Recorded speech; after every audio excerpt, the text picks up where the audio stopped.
নমস্কার, শুভ সপ্তমী সবাইকে। পুজো আসার সেই ১ মাস আগে থেকে সবার মনে কত এক্সাইটমেন্ট থাকে না, যে পুজো আসছে, মা আসছেন, কত না আনন্দ। কিন্তু দেখতে দেখতে কত তাড়াতাড়ি পুজোর দিনগুলো কেটেও গেল। কথায় আছে আবার কবে বছর পরে, তো আমরা আগামী বছরের জন্য ওয়েট করি। সে যাই হোক, সপ্তমীর দিন বিকালবেলা বেরিয়েছিলাম আমার কিছু সুন্দর সুন্দরী বন্ধু এবং বান্ধবীদের সাথে। আমরা এতগুলো মাথা একসাথে থাকবো আর কোনো কালের সাবান এত হতেই পারে না।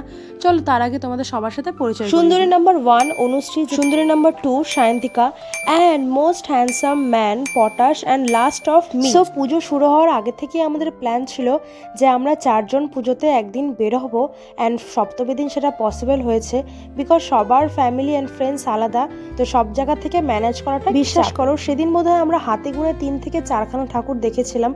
বাট সবাই একসাথে বসে এত আড্ডা দিয়েছিলাম, মজা করেছিলাম। বন্ধু বান্ধব একসাথে বার হলে এই সবই তো হয় বলো। আমি তো বেশ এনজয় করি। একটু আগেই বললাম না আমাদের সকলকে অনেক ম্যানেজ করে দেখা করতে হয়।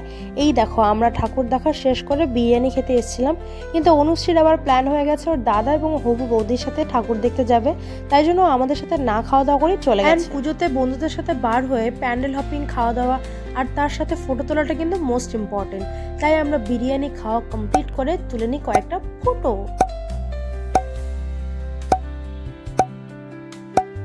দেন সবাইকে বাই বলে বাড়ির পথে রওনা দিই। অ্যান্ড আমার সপ্তমীটা ভীষণ ভালো কেটেছে। লং ব্লগ খুব তাড়াতাড়ি আসছে।